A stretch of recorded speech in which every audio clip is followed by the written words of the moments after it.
We begin this aerial tour in the area of the Agujas de Nasca, also known as the Lord of Cantalloc, located east of Nazca. As we fly over the desert, the cemetery lies to our right, while to the left, the path leading to the Las Agujas viewpoint comes into view. Straight ahead, on the hillside, an enigmatic shape begins to reveal itself. The contours and markings on the terrain suggest a large face, known locally as the Lord of Cantalloc. We do not know for certain what it represented to the valley's ancient inhabitants. It may have been a ceremonial figure, a mythical being, or simply a shape that we interpret today from a distance.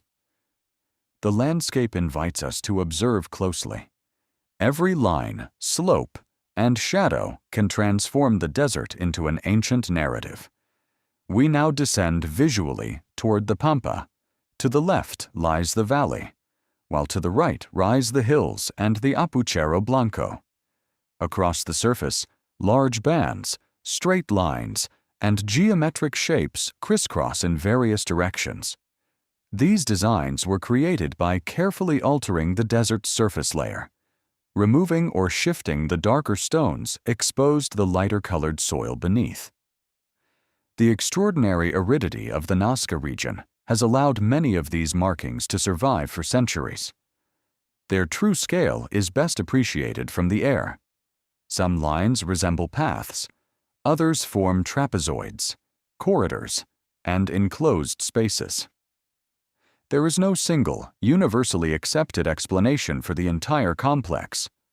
Theories have linked them to ceremonies, ritual processions, landscape observation, symbolic connections to water, and even visitors from other worlds. What matters is remembering that these were not isolated drawings.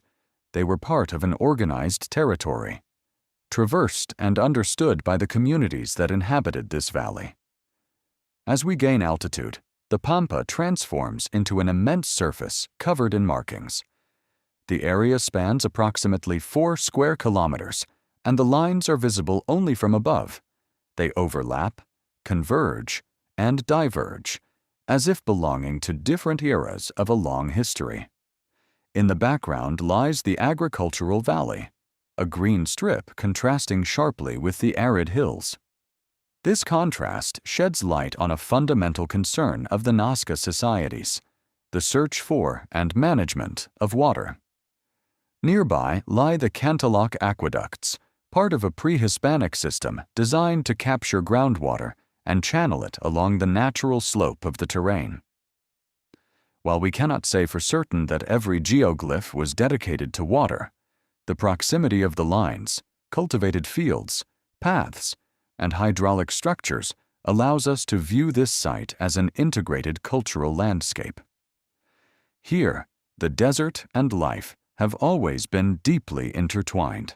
Stretching out before us is one of the most complex geometric sectors of Cantalloc, dating from between 200 and 700 AD.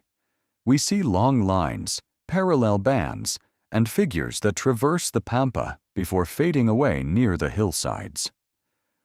The Heritage Management Plan identifies a cluster within Cantalloc known as the Textile Complex. It consists of 3 main groups: a trapezoidal shape, the Las Agujas, needles, or los ovillos, yarn balls sector, and the so-called telar, loom, whose layout resembles a woven fabric. While these names describe visible resemblances, they do not prove that the ancient Nazca people intended to literally depict textile tools. Nevertheless, the comparison is inevitable.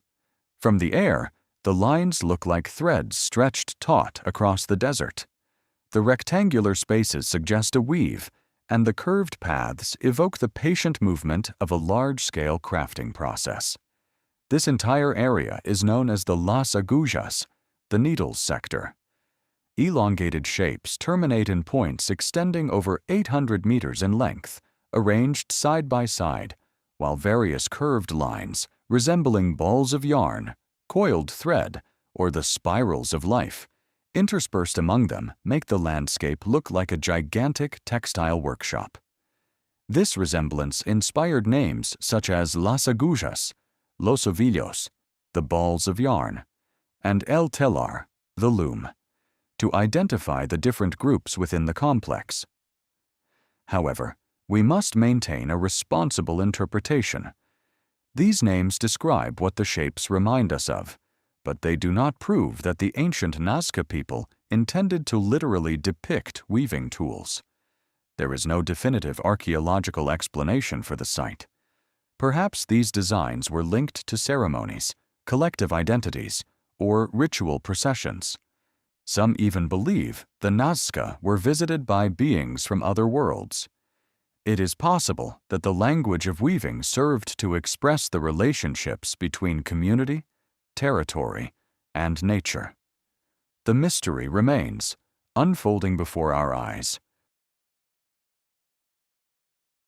Local inhabitants share an ancient story linking the god Khan to the figure visible on the hillside and to the Las Agujas geoglyph.